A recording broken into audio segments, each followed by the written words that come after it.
Of course, it's good if teams around us lose, but I'd like to make it to playoffs on our own and not rely on someone the last day dropping a game that they shouldn't have Of or course. something like this, right? I would like it to be in my hands to make it to playoffs.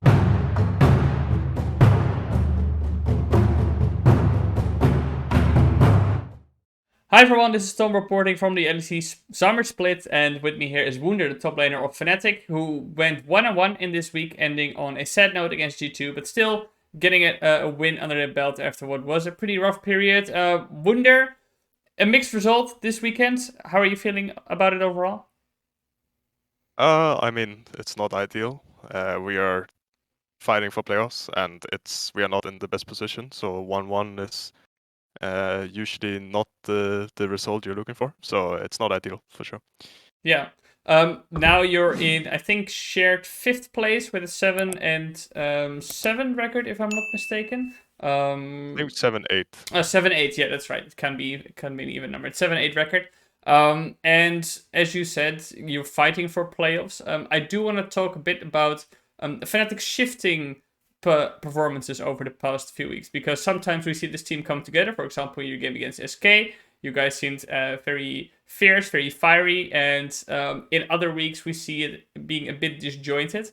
What do you ascribe this to at this point in the split, that it's still so off and on? I mean, it boils down to like different ideas of how to play the game, different ideas for what to draft, and in the games where we look good, usually we are confident, and we usually have like a draft where everyone feels good, and with that also knows how to play the game. Yeah. And in the games where we look lost, it's the opposite. That's usually, I'd say, the biggest strength so far. If something goes wrong and we are not too comfortable with what we're playing or how we're supposed to play, then it usually falls apart. And yeah, I mean, the opposite can be said too. So it's the good and the bad at the same time, but it's not been enough so far to give us like a lot of wins. Yeah, it's interesting to me, and I don't want to be too harsh on you personally and just you, but overall we're almost 2 splits into this year overall, and it is still, I guess, a bit befuddling that a team with so many good players in theory, and we've seen you guys play together very well, is still trying to figure it out. So why are you guys still struggling to be more comfortable with each other so consistently? I mean, I think every team goes through these kind of things, even if you've been together for a long time. Mm-hmm. It's you have ups and downs, and I'd say something that we have not done so well is being able to deal with our downs, I guess. So usually they prolong a little bit longer than they probably should be, and that causes us to go on like some streaks here and there, which is of course something that is like there's like many factors, personality, all of this kind of stuff that is like I mean everyone is a person in the end, right? And Mm-hmm. that doesn't matter if you've been together for almost 2 splits. It's the fundamental things about how we approach a lot of stuff that uh, remained the same, right? Which is leading to some losses. Yeah, well, you personally don't seem like somebody I would imagine is instantly gonna get very emotional. Obviously, you're a competitive person and you definitely want to win. But how are you dealing with this environment where it seems to be a bit more emotion driven, and one week it's gonna go well, and then when it goes wrong, it drags on for a bit, as you just described. How is that for you? For sure, compared to I guess my own only really like the point of like comparison is to my old team G2, right? Mm.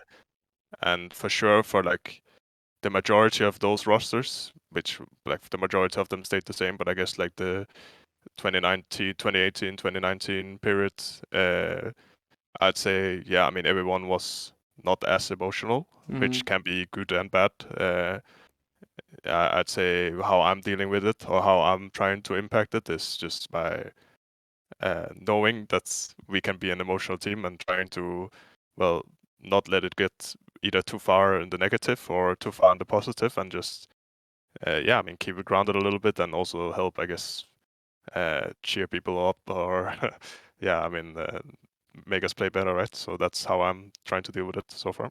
Yeah, and it's a bit hard for everybody to obviously look at the inside of a team because we don't know what these dynamics are. But are you at this point confident that your team is going to be able to get it together for that final week, which is proving to be maybe a bit more stressful than you would have liked heading into this final weekend because you're 7-8. It's basically you must win all games. Maybe you can get away with just a 2-1, but if I think about this team, at the split so far, it seems that stress can get to the team kind of when things are going down, which you also just said drags them on for a little bit. So how confident are you in the team's ability to get it together?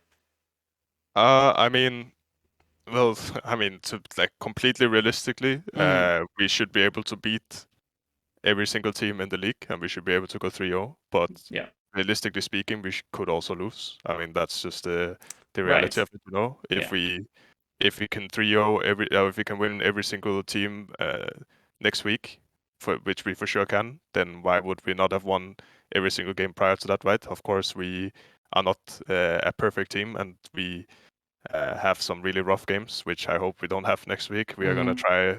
try our best to avoid that situation happening. Yeah, Um, but yeah, I mean, I think I don't really know how like uh, I guess like the percentages are of like what needs to happen for us to make it through if we can only get 2 wins or 3 wins. yeah, I yeah. don't really think about it too much. Mm-hmm. Of course, it's good if teams around us lose, but I'd like to make it to playoffs on well our own and not rely on someone the last day dropping a game that they shouldn't have Of or something course. like this, right? I would like it to be in my hands to make it to playoffs, and right now it looks like the last week is going to matter a lot for the majority of the teams, and I mean that's both exciting and also I guess stressful because it's kind of like either you make it to playoffs or you have a really long vacation, right? Yeah. And Yeah. maybe some people would like the vacation, but I think the majority of the people who are on these teams would probably want to keep on playing, and that's why we're here. So. All right, we're back after, well, either burning the internet or Discord acting up. As I said, I do want to talk about the LEC as a whole.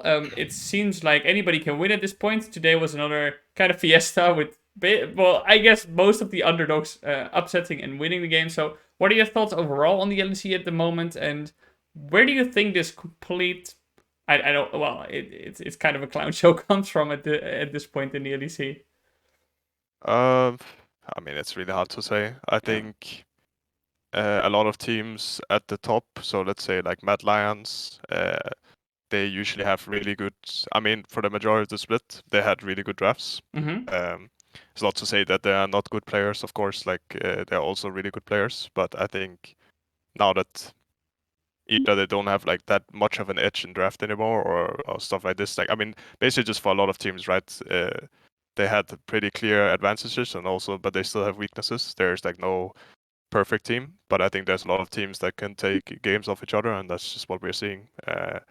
Mad Lions, yeah, had good drafts, but now a lot of teams are drafting maybe similar or maybe in a way that works against it, and they are facing more difficulties. And the same can be said in different areas for different teams. Mm-hmm. Okay. Well, looking at that final week, I don't want to put you on the spot too much, but which teams would you expect in the end? As I'm gonna assume you think Fnatic is gonna clutch it out there, but which teams do you also expect to make there? We've seen Excel kind of on a downtrend. We've seen Misfits doing well right now. Astralis is suddenly back in the race. SK, if they do some 3-0 performance, I think is still in the playoffs. So, um, judging from your experience playing against these teams and seeing them in the past few weeks, who do you think is gonna make it alongside you? Yeah, I mean, didn't pay too close attention, but I believe we are like tied with Excel, right? So it's like judging by the standings, it should be either us or Excel not making it. Mm, And I obviously believe that we are gonna make it or Excel. So I guess in this case, Excel would not make it, and then the rest of the standings will remain the same. I don't believe Astralis or SK will make it either. So that mm, I think leaves everyone out. Excel, Astralis, SK and BDS not making playoffs. I would say that's Right. what I would predict. Yeah, because at this moment only Mad Lions, I believe, is locked for playoffs, but the rest is still theoretically wide open. But you think then that you are gonna edge it out over Excel. Well, Wunder, thank you Hopefully, so yeah. Hopefully for you as well, obviously. Wunder, thank you so much for joining, and thank you for staying around as well while we're having some connection issues. Good luck in the next week, and well, hopefully for you, we'll get to speak again in the playoffs. Thank you. Thank you.